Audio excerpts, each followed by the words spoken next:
kimenipeleka katika bunge, tuko pale, tuko na sauti, na katika chama nimepata mzee wangu Habibu, David Owino wakiwa katika chama.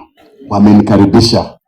Na singelipenda eti sasa mimi niwe chanzo ya kuleta division. Singelipenda, na muache mzee Habibu asikie hii maneno. Ningelipenda Habibu na David ndio walinikaribisha kwa chama.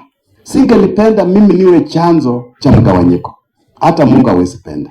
Kwa hivyo mzee, poa roho, tutakaa kinyumba, tusuluhishe. Wewe ni mzee wetu.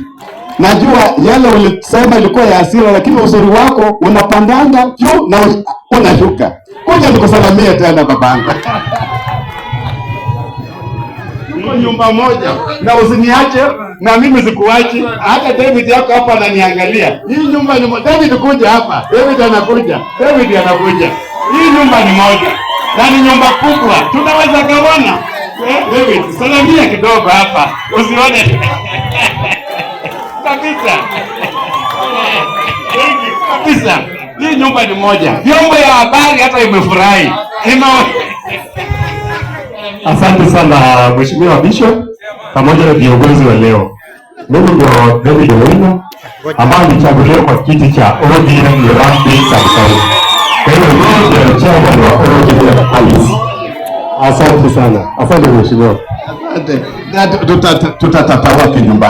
Tutatatua kinyumbani kwa sababu hii ni nyumba moja. Na ukiona salamu zimeingia. So baada ya salamu tutakuwa na president, hata prime minister atakuwa. Lakini wote ni wangu. Na singelipenda nipoteze hata mmoja. I will work around the clock so that we are one house. Na mimi ninaomba hata David, kama umeniona kosa mahali unisamee. Mzee Habibu, umeniona kosa unisamee.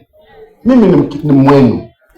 Tutembelee pamoja, tuunde mambo ya chama, tujipange katika safari ijayo.